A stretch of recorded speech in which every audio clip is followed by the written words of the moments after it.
السلام علیکم friends, welcome back. Drama serial پہلی بارش، جس کے آنے والے ایپیسوڈ میں ہم دیکھیں گے کہ ملیحہ حاشر بھائی کے پاس پہنچ جاتی ہے اور کہتی ہے کہ آپ کی امانت نمرا آپ کو واپس کرنے آئی ہوں۔ وہ آپ کی بیٹی ہے اور میں چاہتی ہوں کہ وہ آپ کے سائے میں رخصت ہو، تو کیا آپ اپنی امانت خوشی خوشی مجھ سے لے لیں گے؟ یہی تو حاشر چاہتا تھا کہ نمرا اس کے گھر سے رخصت ہو کر جائے، اور جیسے ہی ملیحہ کو اس بات کی بھنک پڑتی ہے تو وہ خود نمرا کو حاشر بھائی کو لٹانے کے لیے پہنچ جاتی ہے۔ اب حاشر تو بہت خوش ہو جاتا ہے کہ اس کی بیٹی اس کے گھر سے رخصت ہوگی۔ جیسے ہی گھر جاتی ہے تو سامنے دانیہ بھی موجود ہوتی ہے، اور دانیہ اس وقت ویسے ملنے تو نمرا سے ہی آئی ہے، مگر بات وہ ملیحہ سے کرنے آئی ہے۔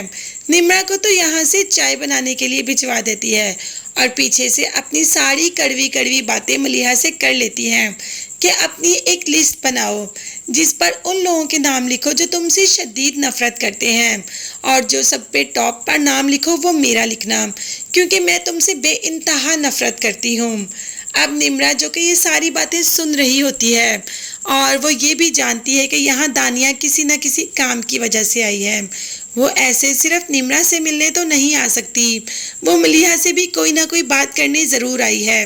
اب نمرا ساری باتیں سن تو لیتی ہے مگر پاس جا کر کچھ کہتی نہیں، کیونکہ کچھ رشتوں میں احترام ہوتا ہے اور اسے رشتوں کے احترام اور تقدس کا اچھی طریقے سے پتہ ہے۔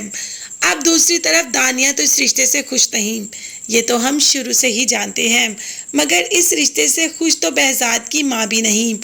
وہ تو بہزاد سے اس بات کا گلہ کر رہی ہے کہ تم لوگوں نے منگنی کرنی تھی اور مجھے نہیں بتایا، جبکہ بہزاد واقعی یہ بات نہیں جانتا تھا۔ ماں سے کہہ دیا کہ میں واقعی ایسی کوئی بات نہیں جانتا تھا، میں نہیں جانتا تھا کہ بچوں نے کچھ ایسا پلان کیا ہے۔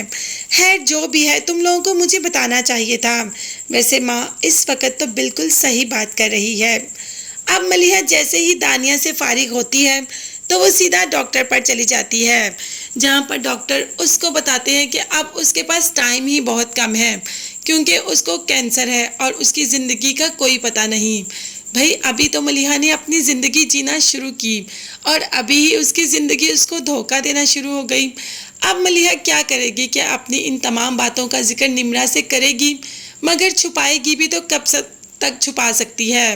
ابھی تو اپنے ہاتھوں سے اپنی وہ انگوٹھی اتار دیتی ہے جو ساری زندگی سے شدت سے انتظار کرتی رہی اس وقت کا، اور جب وہ وقت آیا تو اس کے پاس وقت ہی نہیں۔ اب دیکھتے ہیں کہ ملیحہ کیا فیصلہ کرے گی اور بہزاد اس موڑ پر ملیحہ کو چھوڑ دے گا۔ یہ دیکھنے کے لیے سبسکرائب کیجیے گا۔ اللہ حافظ۔